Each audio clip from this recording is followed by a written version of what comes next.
Sementara itu, pemirsa, menghadapi kesiapan ketahanan bencana dan memberikan perlindungan kepada masyarakat melalui keahlian mitigasi bencana, pemerintah Provinsi Kalsel melalui Dinas Sosial membentuk kawasan siaga bencana di 2 kabupaten, yakni Hulu Sungai Selatan dan Tanah Bumbu.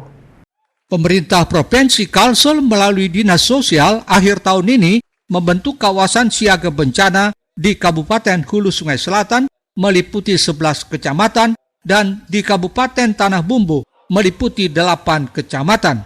Sedikitnya 150 orang per kabupaten menerima pelatihan mitigasi bencana dengan harapan ketika terjadi bencana mereka tahu cara menyelamatkan diri, keluarga dan sekitar serta menyiapkan peralatan dan logistik.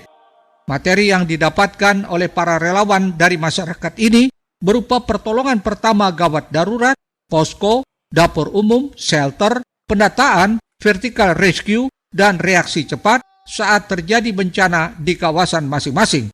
Kepala Bidang Penanganan Bencana Dinas Sosial Kalsel Ahmadi usai apel kesiapsiagaan penanganan banjir Puting Beliung dan tanah longsor di Martapura, Kabupaten Banjar menyatakan tujuan KWSB dibentuk untuk mengurangi dampak bencana alam yang dapat menimbulkan korban jiwa, kerugian harta benda, serta rusaknya sarana dan prasarana publik.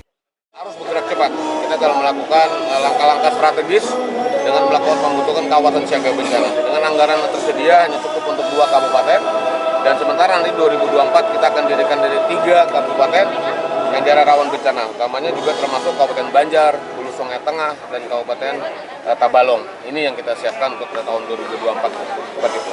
Kemudian masyarakat yang kita latih sebanyak 150 orang per kecamatan, per kabupaten. Jadi 300 orang yang telah kita latih, kita siap, dan mereka insya Allah akan menguasai semua materi ketika terjadi bencana. Intinya adalah pengurangan risiko bencana ini harus dilakukan oleh semua masyarakat. Ya. Jadi bencana mereka bisa tahu apa menyelamatkan diri, mungkin juga pada saat kejadian bencana itu mereka harus keluarga dan lain sebagainya, sehingga mereka bisa berbaur dengan masyarakat lainnya, membantu juga ketika terjadi bencana, kemudian menyiapkan peralatan, menyiapkan permakanan, menyiapkan juga logistik. Yang kedepannya juga akan kita siapkan lumbung sosial di 11 kecamatan yang ada di Hulu Sungai Selatan, 8 kecamatan yang ada di Hulu Sungai di Tanah Bumbu. Nah, ini yang kita kedepannya di 2024 insya Allah kita akan lakukan untuk pendirian lanjutan daripada kawasan siaga bencana dengan membentuk lumbung sosial. Pada anggaran tahun 2024 mendatang, 3 kawasan siaga bencana akan dibentuk, yaitu di Kabupaten Banjar, Hulu Sungai Tengah, dan Tabalong. Adapun bencana yang perlu diwaspadai meliputi banjir, tanah longsor, puting beliung, dan rob. Ahmad Ramadhani, Banjar TV.